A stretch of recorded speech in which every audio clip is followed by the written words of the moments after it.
She started having an affair behind her husband's back with the acupuncturist on board. Princess, I felt like they could not give a monkeys about the company we worked for, who we were, what we did. Then I found myself in that situation and they were zero help. So at what point were you told that he might have to be medically evacuated? I would say in the space of 15 minutes, he went from still fine to we thought he was dying. Some of the crew on P&O, I've seen happier people in A Handmaid's Tale. The Sail Away Uncensored Cruise Podcast. So you were invited by P&O Cruises. Yeah, 23. Wow. So what was the cruise and whereabouts did you sail to? So it was out of Southampton, and we did, ended up just being Spain.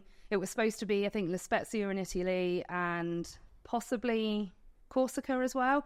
And then just due to itinerary changes, it ended up just being Spain.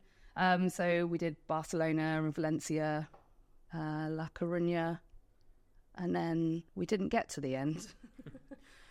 Was it P&O that reached out to you? Yes. So it was a bit of a strange one. So I used to do some like independent travel agent stuff, mostly just booking things for family and friends. And it got a little bit busier, so I ended up moving to the Holiday Village, and they were great to work with.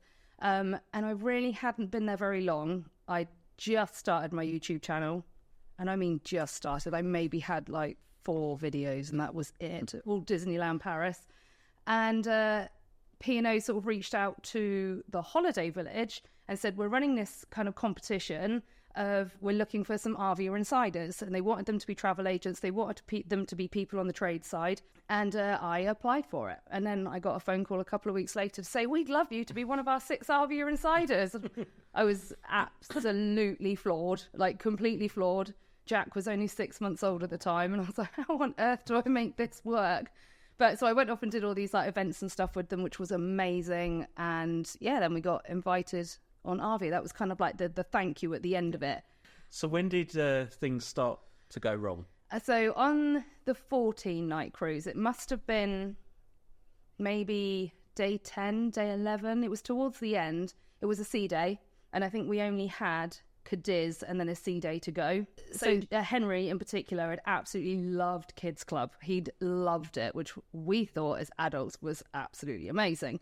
And he'd had some late nights. They were open till 11 o'clock. So he didn't want to leave early. So we would go and get him at 11. And then he would generally either fall asleep in the pram with Jack, or we'd take them to bed and, we'd get some food or whatever it is at that time of night. Anyway, this sea day morning, we'd had a bit of a lie-in, and he does have a heart condition. Although he's always been asymptomatic. It's never been an issue. He has medication for it. It's the same heart condition that my husband has as well. So it is a genetic condition that most of the family have got. And so we gave him his medicine before we left the cabin to go down for breakfast. So that was probably about 25 to 11.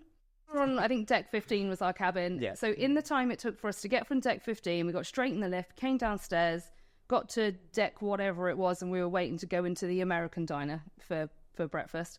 And we had to wait for a table, fine. So they gave us a pinger. We went and sat in the Anderson's bar, I think it was next door. And Henry just sort of said like, oh, I'm really tired. And we were like, oh yeah, you probably are tired. You went to bed at 11 o'clock last night. You've had a nice lie-in, but okay, it's all right. Food will be coming in a minute.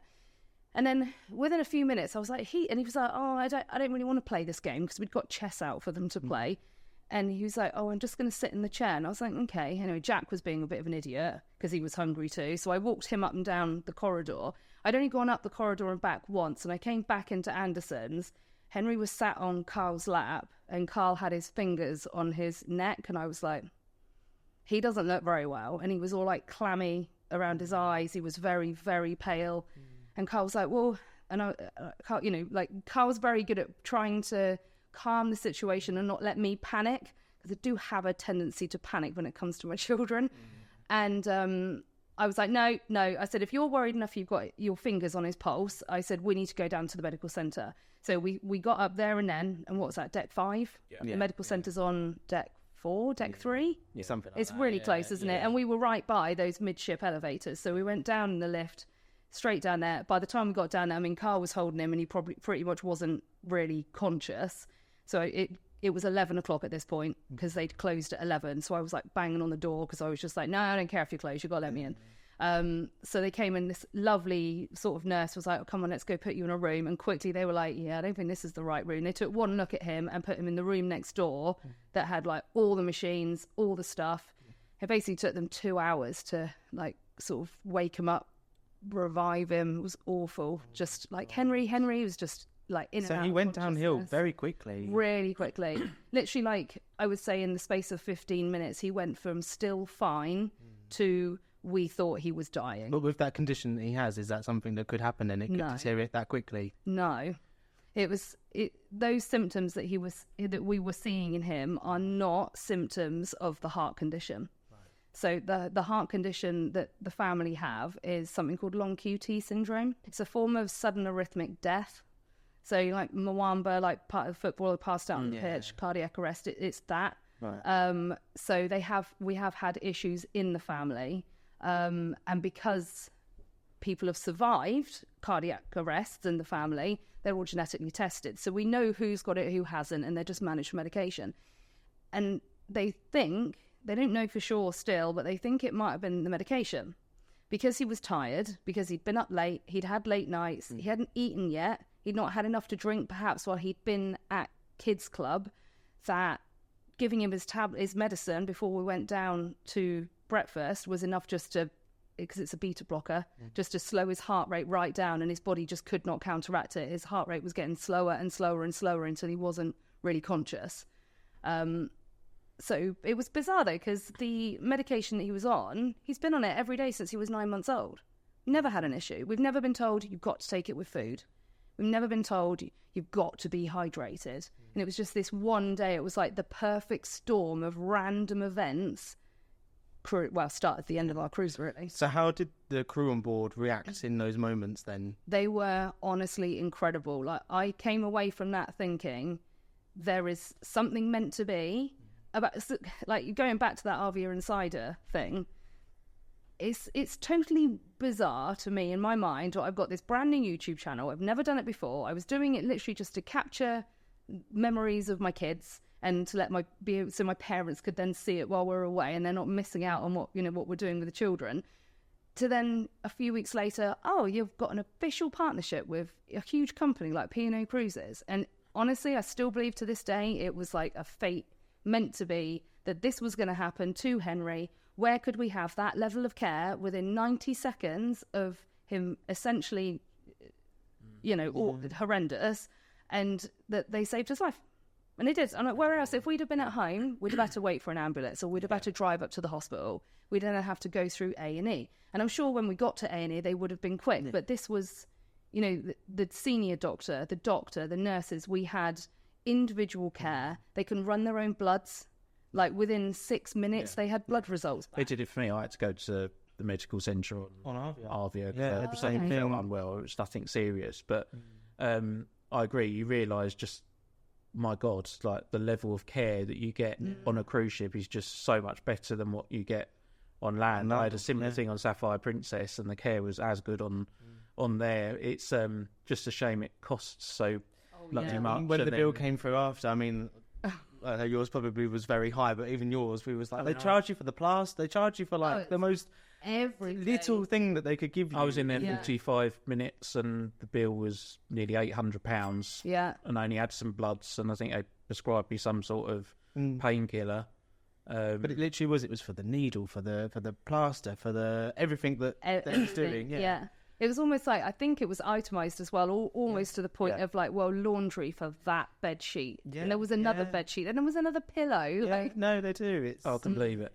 So at what point were you told that he might have to be medically evacuated? So the 2 hours where he was like out are quite blurry. And it must have been, I was in and out on the phone because I was calling the cardiologist back in Southampton and just trying to get information. The ship wanted to know, well, what is it, being that his age and that he is on beta blockers, what is his kind of baseline heart rate? So where is normal for him and where is not normal for him? So I was on the phone to the cardiology department in Southampton, And next thing I know, like, Carl poked his head round the door of the room I was in, and he was like, he's awake. So I came in and I was like, oh my God, thinking that he's going to look as dreadful as he had and he's going to be all lethargic. He was sat up in bed, scoffing his face with biscuits, chatting away, and he was watching something on the TV. And I was like, I can't compute this. Like, I've gone, this is horrendous. And it was round about that point that they were saying, we're going to get the captain to come down. It was Captain Canby, and they were like, we're going to get Captain Canby to come down and have a chat. And, you know, the senior doctor's been in contact with him already, and we're trying to formulate a plan of action. And they weren't saying, we're going to get you off. But I was thinking, are they going to get us off? And actually, I feel quite safe here, and I'm not sure if that's what I want. At what point did they decide that then? When did they tell you? It would have been some point through that day. So we went in at 11. He woke up about 1. Maybe it was like 2, 3 o'clock that Captain Canby came down, and it was that point. And I'm pretty sure it was Captain Canby that said to us, so we've decided, you know, he was like, we've looked at all the best ports that we could get you off in. And I was like, oh my God, where are we going? Like, we're obviously not going to a British hospital. And, you know, then you get all these, it was just so scary. It was so scary. And, you know, he said, we thought about going to Gibraltar, but sometimes the hospital there can be not great. It's a little bit further away as well. We'll have to navigate getting through like the shipping lanes, and obviously time is of the essence. And, you know, he said, we put Arvia on full speed ahead. Like, she's never been this quick before. And Henry was like, oh, that's so fun. And I'm thinking, this is the worst day of my life. I bet there's probably a part of you that was hoping for Gibraltar because it's British. And and I've been to Gibraltar before. So I was thinking, okay, I feel like I could be more comfortable with that. And then he said, actually, we're going to go to Malaga. And I was like, I've never been to Malaga in my life. I have no idea what Malaga's like. In my head, I thought Malaga was like Benidorm. I thought it was just tourist, kind of, you know, crazy Brits, like, you know, like Falaraki. I don't know. In my head, that's what I thought it was. So when they said, you know, we're going to get off in Malaga, we expect to be there sort of 9, 10 o'clock tonight, and you'll be getting off. And there'll be a private hospital, a private ambulance waiting for you.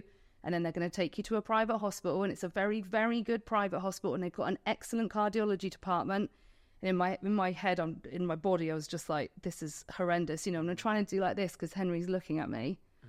And by this point, they'd already had to sedate him and put like a line in his jugular to get this like special medication into him. What was Henry feeling like at the time? Was he aware? He was and he wasn't, because he'd only just turned 5, so he doesn't even really know about the heart condition. He's not really aware of it. We try not to speak to him about it because I don't want to fill him with dread and worry. We want him to have as much of a normal life as possible. And then really he was high as a kite on drugs at that point anyway, because they were pushing this noradrenaline stuff inside him, and his heart rate it had picked up, and that's why he was awake, but it wasn't stable still. He wasn't really with it. He was, but he wasn't. And just the thought of, oh my God, we're going to get off in a foreign country and go to a hospital where I have no idea what the care's going to be like, and I feel safe here. Must be one of the scariest things. It was, it was really. And then having to rush to pack your bag, rush to get off, because you got off on your own? Yeah. Oh, yeah.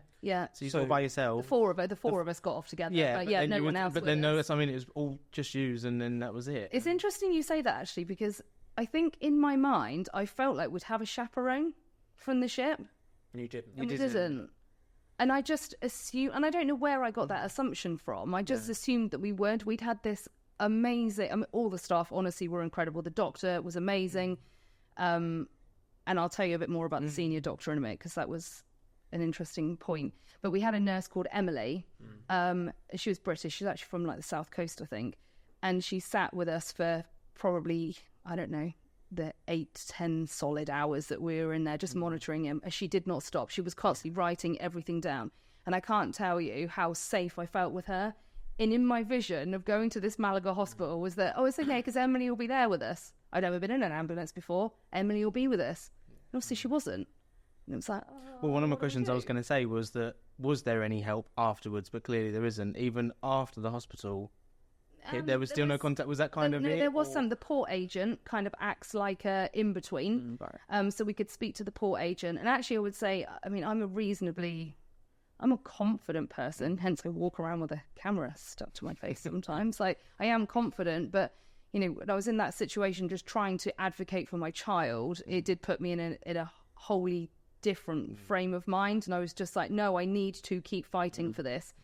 Because by the time we got to the hospital, we didn't see a cardiologist for, hours and hours and hours and hours and hours, like all night. No one was really observing him. I stayed up all night watching the heart monitor, having to go and get somebody when I was like, his heart is not okay. His heart's doing things, that's not normal. And they were just like, oh, it's fine. It's the noradrenaline.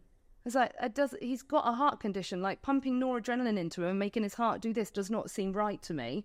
And as soon as that cardiologist the next day came round in Malaga, she was like, we need to turn that off. And she just turned it off. And I was like, oh. But yeah, the port agent was great at trying to advocate with me, trying to get the doctors, I think, on the ship to relay more information to the doctors in the hospital, and acting as the go-between the Malaga hospital and Southampton cardiology. So he was very, very good. I had him on WhatsApp. I had him on the phone. Okay. But as soon as we were out of the hospital, that was it. You and your own. Yeah. And then it was up to the insurance company, which, as you know from one of my previous articles, it was terrible. Yeah. Didn't have a good experience. Yeah. And how much was the bill? So we didn't see all of it. Okay. So I only know what the Avia side of the bill was, plus our costs in Malaga. I have no idea what the actual hospital in Malaga cost. The Avia bill was about $3,500 for 10, 11 hours, I suppose we were in there, and including the, Avia going off piste and and then it was probably another £2,000, I suppose, for the hotels that then we had to stay in Malaga, food. Wow. We had to buy more clothes because obviously we didn't have everything with us. And we did not go silly at all. I mean, like, one of the meals was like McDonald's. Yeah. She said, we don't want to go sit in a really nice restaurant, like looking at what we've been through. We're really just trying to regroup and just be together and just wait to come home. Yeah. So we never saw what the Malaga bill was, the Malaga hospital bill. So how long in total were you in Malaga before getting home? I think 4 nights. Okay. I think it was 2 nights in the hospital, and then maybe it was 5 nights. I think it was 2 nights in Malaga and 2 nights in the hospital, 3 nights in the hotels, because we ended up having to do 2 hotels. We had one, and then we had to move to another one. Did you have to make your own arrangements, or Yes. were you given any assistance from P&O at all? No, not from P&O. I think it was the insurance company that arranged the first hotel. I think that could be wrong. It may have been P&O, but in my memory, it was the insurance company. So you did a video, didn't you, on your channel? I think I saw you mention it somewhere else, or maybe it was the 4Bs that told me. What would you say to people that question you as a mum recording your child, like in those moments? Because I did look at some comments, I think, when you released it, and there were some people like saying, as a mum, why are you recording when your child's ill? But was it a coping mechanism? Yeah, definitely. Partly, because obviously I'd vlogged that whole Avia journey. By that point, that was June 2023. My Avia journey started in August 2022. Yeah. So I'd vlogged everything for P&O. And by that point, I'd done a whole lot more vlogging of other different, holidays and trips and stuff as well. And it did feel normal. And actually, I'm not saying I cleverly edited it. I'm not saying I'm clever. But if you watch it back and then actually try and look at how I've pieced it together, you really can't see much of Henry. Yeah. There's only pictures of him. There's one picture of him in the ambulance, and you can't see his face. You can only see down his body. And then there's one of him in the bed in the hospital, and then the one with Captain Canby as well. Otherwise, the only bit of filming that I did actually on the ship was when I went up to our room to grab stuff. Yeah. And I don't know why. I really don't know why. I just picked up the camera and started filming. Yeah. Well, I think when I saw it, I thought it was probably your way of coping. Like when, I don't know, I think when some people said, oh, I wouldn't do that in the moment. Yeah, some people wouldn't. But, most people also don't go on holiday with a camera. Like they're filming stuff and trying to capture all their memories and... Yeah, I think it's clear, when someone's experiencing severe stress, or if they lose someone, like before the podcast, I said to you, I lost my granddad last week. We called my nan up later that day and we said, what are you doing? She said, I'm cleaning my cooker. And it's like, people do things differently in those situations. But in that moment, she clearly just needed to take her mind off of what she was going through. It is a really relevant question because we had family. I could see that they were like, is this really appropriate? And it was one of those things where I thought, well, I want Henry to, in it, when we're actually like in that point in time, I was like, I want Henry to remember some of this because I know he's not going to remember that. And it is a really big deal. And most people don't get medically disembarked off a ship like this. Certainly not with because their 5-year-old is so poorly. And it was one of those things that I want to remember. I mean, I've got lots of other videos of him actually in the Malaga hospital, and I would never share it. But it's, showing like, oh, this is this lead, this machine's doing this, and this is hooked up to you here, and you've got this one here, and this one here, and this one here. Because it is, I want him to remember it. And then I was so incredibly grateful for the role that P&O played in really saving his life, and how well I do feel they looked after us, because I felt so just embraced by them. Like the medical team, they were so amazing with us. And actually, as a way of telling people, if you do have family with medical conditions, that, as a parent or as a friend or a family member or whatever it is, that you do worry about that, actually don't let that put you off going on a cruise ship. Because if you, and it's almost like brought this whole other thought of like frame of mind to myself now, that actually traveling while the kids are young, I do worry now about where we're going. And a cruise ship feels safe. We could go to an unsafe part of the world, but if you're on a cruise ship with a good company, you're going to have excellent care. And actually, if you went to that area of the world, you may not have that level of care if you weren't on the cruise ship. Absolutely. And it's given me an entirely new peace of mind, I think, because I do love travelling with the kids. This time last week, we were docked in Port Said in Egypt. Where you said, if I was ill, I would be hanging on to the ship for dear life if they disembarked me. There's certain places you just don't want to be ill in the world, and and that was one of them. It is, as a mother, I can't imagine what you were going through, to be told that you're getting off in a foreign country. And I'm glad he's fine now, isn't he? He's all good. He's like fast forward when he's fine. So we got to the hospital in Malaga. It was a really bad night. And then once we'd seen the cardiologist the next day, it was much better. They got him off the observation ward. They moved him into his own private room, which was unbelievably nice. It had like floor to ceiling windows overlooking Malaga. It was beautiful. And then they just gradually started pulling out lines, getting rid of machines, taking out drips. And it was like, okay, he's okay. Every time they took one out, he was fine. And then by the time, I suppose, we'd had then another night in the hotel in Malaga and out of the hospital, you couldn't tell anything had happened. And I don't know if that made it easier or made it worse, because it was all like both Carl and I were really left with this feeling of just trauma.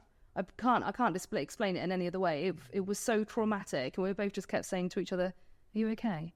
"Yeah, I think so." And then one of us would cry, and it was like, "Oh no, I think I'm okay again." And you kept just looking at Henry, and it's like, he's fine. I don't understand. It's just the worry. That's the worry of it. But I'm glad he's fine.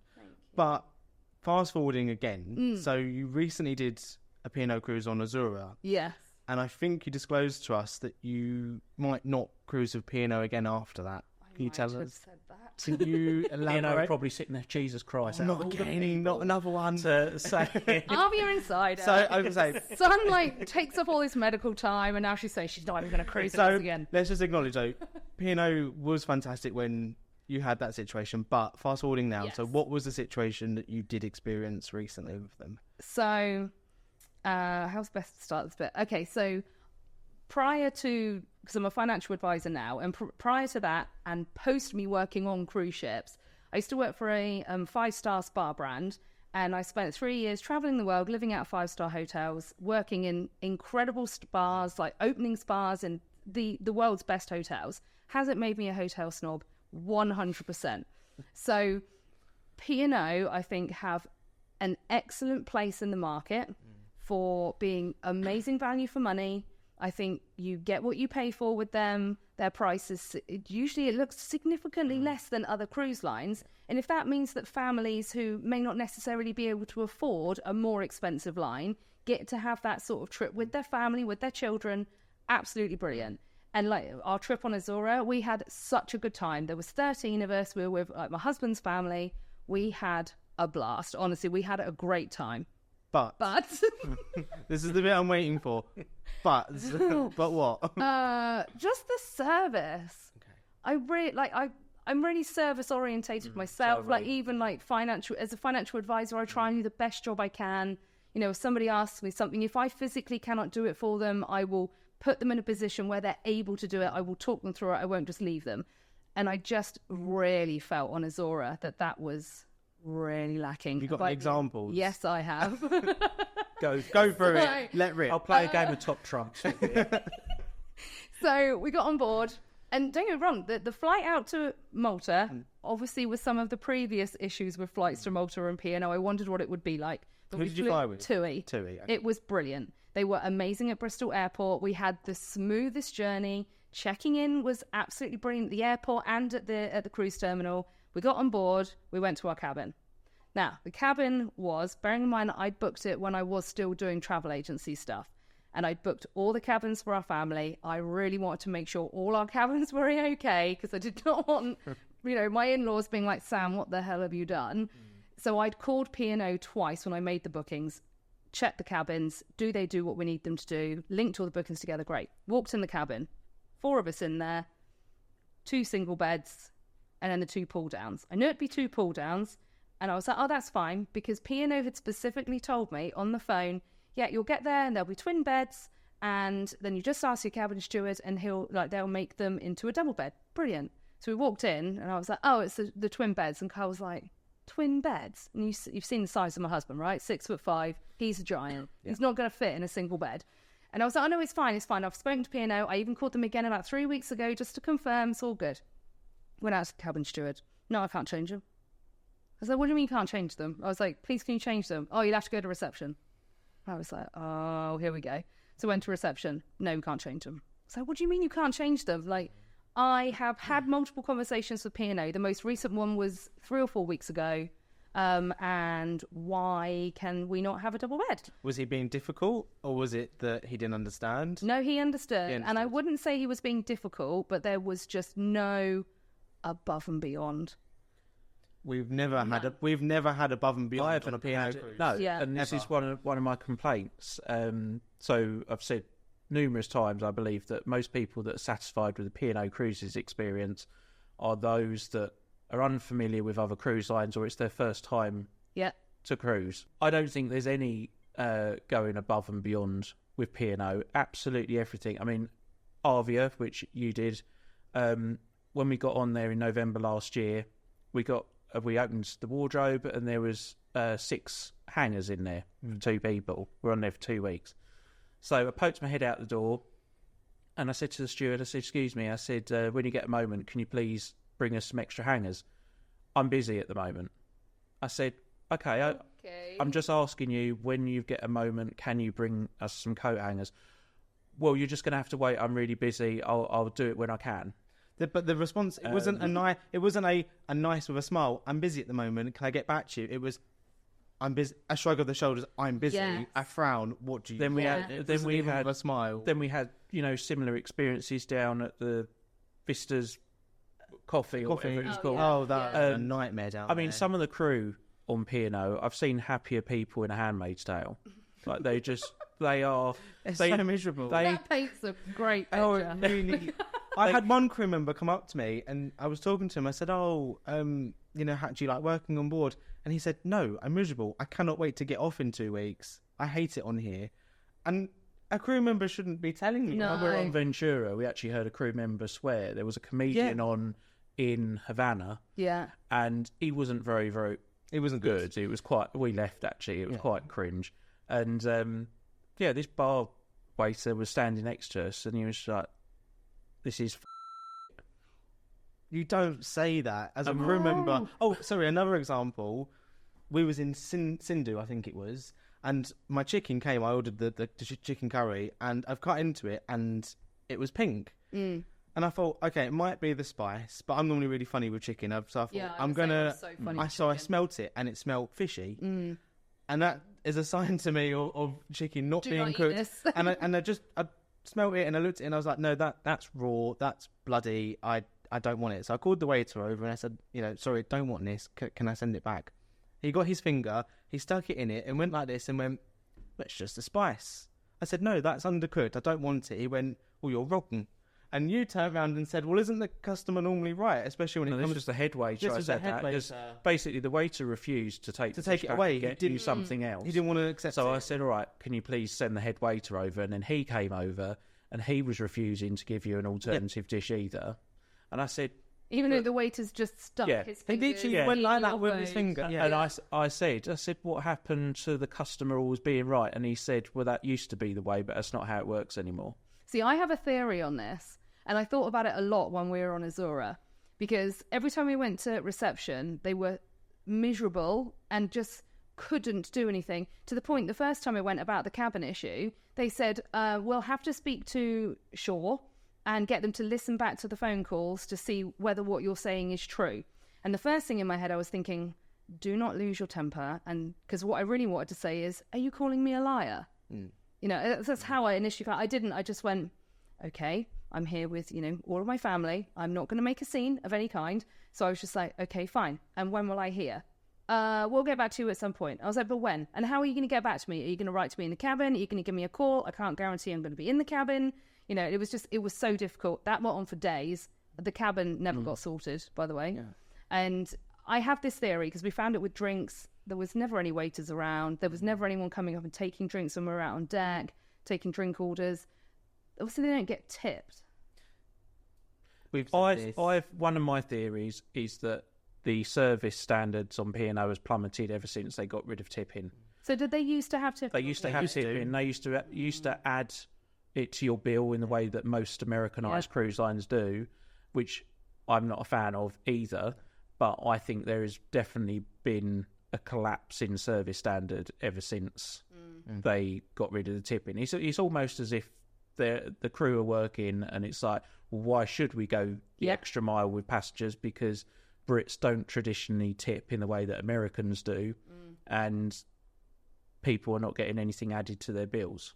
So we went with loads of euro coins to, certainly at the beginning of the cruise, we were thinking, well, we'll tip nicely at the beginning of a cruise. If they're going to come and they're going to give us 13 drinks, even if we've gone to the bar and ordered them and they've just said, oh, we'll bring them over for you. Okay, brilliant. We'd give them euros. Still didn't make a blind bit of difference. I can count probably on one hand out of the whole 14-night cruise that we actually had a waiter come to us and say, can I get you another drink? There was only a handful of times. And it was amazing when they did that. And we did meet maybe 3 waiters who were amazing. As in the sort of waiters that you would find on another cruise line. Above and beyond, jovial, happy, wanted to help you, wanted to take your drinks order, had a joke with you, had a laugh with you. Oh, princess, what can I get you, to the kids, We only met one waiter like that of the whole cruise, and there was probably 2 that I would say were pretty good. It's sad. It's sad because you go on a cruise and expect that service, because that's what cruising has always traditionally been known for, above and beyond, you know, for the history of cruising. And there are cruise lines that still have it. We've experienced it on Virgin Voyages. We've experienced it on Holland America. We've, numerous other cruises. But P&O, we have never had that service. But I think that P&O focus on the wrong issues. They've got so many issues to deal with, and they're all about gimmicks. It's like, oh, let's see what big events we can do. Let's get some celebrities on board and show that we like the nicer things. And, we know that Paul Ludlow likes the nice things. We can tell that by his smile. But it's like, oh, let's get Nicole Scherzinger to make some cocktails. Let's Gary Barlow to do the entertainment. Let's get Marco Pierre White to sweat over our dinners. Oh, let's show that we're benevolent and charitable because we're restoring a bell tower in Malta. Well, while you're in Malta, nip round to Malefero's headquarters and try and sort this mess out. But yeah, I think I don't blame you for wanting to try someone different, and that's quite. If you're happy with sailing with P&O, great. Don't look for better. If you're really happy with the experience, stick with it, because they do offer good value and their cruise fares are way cheaper than anyone else's. But if you're like us and you go on there and you feel like, no, I'm looking for better service and just a little bit more luxury, then look at Virgin, look at Princess or Holland's America. Virgin, but I've got kids. I have to say, Virgin is fantastic on there. The service on there. Really want to go. I was hesitant. We will do a podcast on Virgin soon, but I went on there with my reservations, but I was happily surprised on there with the service, with the food, with the entertainment, the cabin. Everything was just. I think they're an incredible line. I think for a startup, I mean, obviously Virgin's not a startup, but to create a new cruise line and to be bold and to do so many things different and say, no, we're going to change some things. We're going to do things our own way. And they've pulled it off in most areas, like room service, the way they deliver it in a rucksack, which... I know, I loved it. It was so cool. You know, you get like 2 pitchers of water in your cabins and just the you know... It is those touches, isn't it? It is. Like, you know what I really noticed on P&O? So I also try to be generally quite positive and I look for the positives and things. But after that 2 weeks on Azora, I was like, they're like, the negatives are screaming at me. Yeah. And my husband said to me, Sam, you need to shtum because other people have had a very nice time and shtum. I was like, okay. But, you know, no turn down service. No turn down service. Gone. And then this drove me nuts. So, you know, the whole, you put the key, they've got this like key in the door thing and you put it in if you want your room made up. Yeah. Well, obviously on one side it says, please make up my room. And on the other side it says, do not disturb. So many times we just forgot to put it in. And on the first week, that wasn't an issue. They still came in. On the second week, they didn't come in. So I called reception and I was like, we haven't got any towels. We haven't had our towels replenished. There's 4 of us in this cabin. We don't have a single towel. And there's also not that much room in here because there's 4 of us. Now we've got a mountain of towels. Like, you know, why is it that our room hasn't been made over? And they were like, well, we've checked. And they said it's because you haven't put the thing in. Well, it didn't matter last week. Well, we don't like to invade your privacy. Well, if I didn't want you to invade our privacy, I'd say do not disturb. Yeah, but the thing is as well... there was no logic to it. I've had the same thing on P&O where I've called them up at 4 o'clock in the afternoon because we either forgot to put the thing on outside or they haven't done it. They won't then come and do it for you. Then they're like, you have to wait till the next day though. Yeah. And I'm like, but I want towels now. I want to have a shower for the evening. They did bring us towels because I was like, You're lucky, I've got children. We didn't. I think it was for the children. Fine, thing. If it was adults, they wouldn't have done. But they were like, well, I was like, I've got 2 children. I need to clean them. Yeah. And so they did bring towels. But they bought 2 big towels only. So I then had to call back and say, there are 4 of us in here. What are we going to do with 2 towels? And then they did come back and bring 2 small towels. And I was like, oh, you know, you're just getting, it's like every phone call, every trip to reception. It was like, it just ruined a holiday. And something that happens a lot on P&O, I'm not saying it's just P&O, it happens on some other cruise lines as well, but I hear can't and no a bit too often. Whereas you go on Celebrity and Virgin and Holland's America, you don't ever hear can't and no. And I don't think you should and you look at the way they market their product. This is one of the problems I have. They put all these famous faces in it, like they make out as if you're going to go to the entertainment every night and Gary Barlow's going to be there. Oh, you're going to go to dinner of an evening and Marco Pierre White's going to be cooking for you. And then you actually get on board and it actually feels like a very budget product. Which cruise lines are you keen to try? So we're doing Royal Caribbean in February, and I did work on the Explorer of the Seas in 2009, so I've not been on there for a long, long time myself. Carl and the kids have never been, so we're really excited about that. I'm trying Disney in September. Disney Cruise Line? Yeah. Did you remortgage your house? So I've got a little knack for this. Okay, go on. I'd love to know. Obviously, out of the UK, Disney is so extortionately expensive, and I have heard that the experience on board when you're out of the UK on Disney Cruise Line is not so great. Mostly it seems to be, from the stories I've heard, that it's the people who are cruising just point blank refuse to follow the rules. They'll just drag their kids into the adults only area. The staff are too intimidated, I think, to do anything about it. Anyway, so I'm a huge Disney nut. I love Disney, and I decided, right, when we do Disney Cruise Line, it will not be out of the UK. And what was it, a good £1,000 a night out of the UK? So we're doing Vancouver to Hawaii, £500 a night.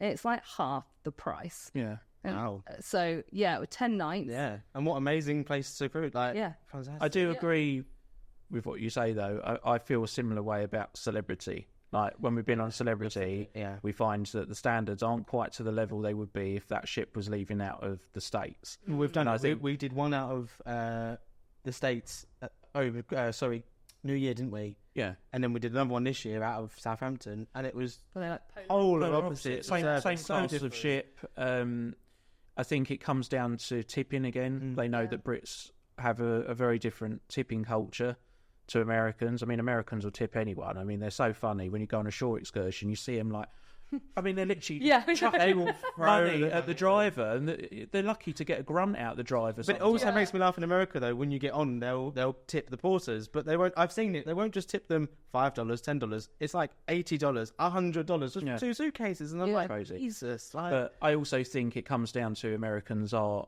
more fussy. Yes, like, they're so outspoken. They won't queue. We recently spoke with Lucy from Cruising as Crew. Okay, yeah. And I know that you worked on ships previous. Yeah. Do you have any surprising stories, or...? I was fired. Okay, well, that's a good start. That's a good start. A scoop. What did you do? Actually, well, I think this whole story just sums up crew life to me. I have no idea if it's the same now. Just making notes. Making notes for the next article. We'll get that I have no idea if this is what crew life is like now. You know, I was there 2007 to 2010, to Carnival Cruise Lines, Royal Caribbean, Princess. I had a fabulous time. My last ship, Golden Princess, it was 2-week cruising out of LA to Hawaii and back. Hence, we're going to Hawaii next year. I absolutely adore Hawaii. And basically, I worked in the spa, and we had a new manager get on board. And I was assistant spa manager at the time. And basically in the spa, like the spa manager chooses who the assistant spa manager is. So I was chosen to be assistant spa manager. New manager gets on board, and she comes on with a friend of hers and her husband. Her husband was the fitness director, fitness instructor, and her friend, who she'd worked with on lots of other ships, was, I think, like the nail technician. So very quickly it was, Sam, you are not assistant spa manager anymore. And I was like, thank God. That's fine by me. You don't get paid anymore for doing it. It's just experience. I've now got the experience. Fine. Her friend was then made assistant spa manager, and, you know, her and her husband, whatever, fine. Anyway, basically, she started having an affair behind her husband's back with the acupuncturist on board. Right, okay, sorry, okay, right, okay. Can I go back and change some of these like job titles in case any of these people watch? What am I selling? I'm like, do they still work on board cruises? Because this is just amazing. I've got absolutely no idea. I'd say keep going. I say keep going. It was years ago. Like it was. That is true. This is 2010. She's probably still with the acupuncture. So the spa manager starts sleeping with somebody else in the spa team who is not her husband. I was good friends with him, and not in any other way apart from the fact we used to go to the crew bar, we'd get drunk, a group of us. Yeah. I had a boyfriend on board that I'd been with for, I don't know, 2 years. At that point, we'd done like 3-4 ships together. So I was very much with him. But the spa manager, she just had it in her head that I was having an affair with this man that she was sleeping with behind her husband's back, ignoring the fact that we all knew what was going on, and we'd all sit there in the meetings together as one team thinking this is the most bizarre situation. Anyway, so I had 2 weeks of my 9-month contract to go, and I knew that she is not going to let me do this final cruise. I had a helicopter tour booked to go over the Nepali coast in Kauai, and I knew that she wasn't going to let me finish it. So last night of the cruise, she just like, she let me clean my room. She let me do the whole cruise. She let me hit my target. And then she came into my treatment room and was like, here you go. It's like, gave me this envelope. I was like, I know what this is. Bearing in mind, I've not had any written warnings, nothing like that. And she just gave me 3 written warnings there and then. I said, you're getting off tomorrow morning. And they like had the biggest smile on her face. And I was like, I am not giving her the benefit of the doubt. And I sat there and just went, okay. So what are these written warnings? And I read them because she wouldn't say it out loud what they were. One of them was I'd gone to Lido deck on a port day to get a glass of water without asking. Did you? Yeah. Okay. Yeah. It wasn't a big deal on a port day. A sea day, absolutely. It was very, very busy. That's when we were trying to hit our targets. That's when you're fully booked. Port day in Hawaii, there is nobody on the ship. So you would sit in the spa for hours at the time with no clients. I was thirsty. So I went and got some water, and I came straight back. I was maybe gone 10 minutes. That was a written warning. No verbal warning that do not do that again because it goes against the rules. So she saved that up. She saved it afterwards. I think it probably happened like, I don't know, a month or two before. It was a little while. And then there was two, I can't remember what the other two were, but they were very, very similar. I mean, they were like, this could have just been a conversation that actually I'd prefer you don't do that. But now I'm going to write them up as 3 written warnings. Off I got the next morning, came home, and I never went back after that. Did it put you off? Was that? Yeah. Did you know you was never gonna go back? No, I didn't. Again? I was still with the boyfriend at the time, and I was like, I'm going to come back. And that last night, I mean, I was trying to get hold of anybody at Princess who can help me. Even like Princess's HR on the ship, she was like, I can't get involved. It's a separate company. I was going to say, because, obviously HR would look after their own staff. And so she couldn't do anything. I was trying to get hold of somebody at Steiner head office, which is the company I was working for.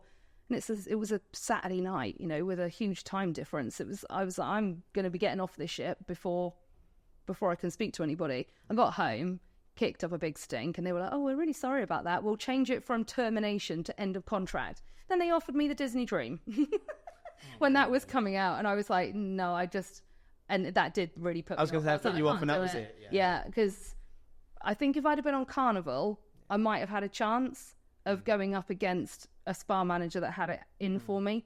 I'd never had an issue on another ship, but Carnival were very, very, very good at looking after their crew. Royal Caribbean, I would say, were also very, very good. Princess, I felt like they could not give a monkeys about the company we worked for, who we were, what we did. Then I found myself in that situation, and they were zero help. No. Such a shame. And it's that real, justice, that's wrong. It's so wrong on so many levels. So yeah, I was fired. Sail Away Uncensored Cruise Podcast.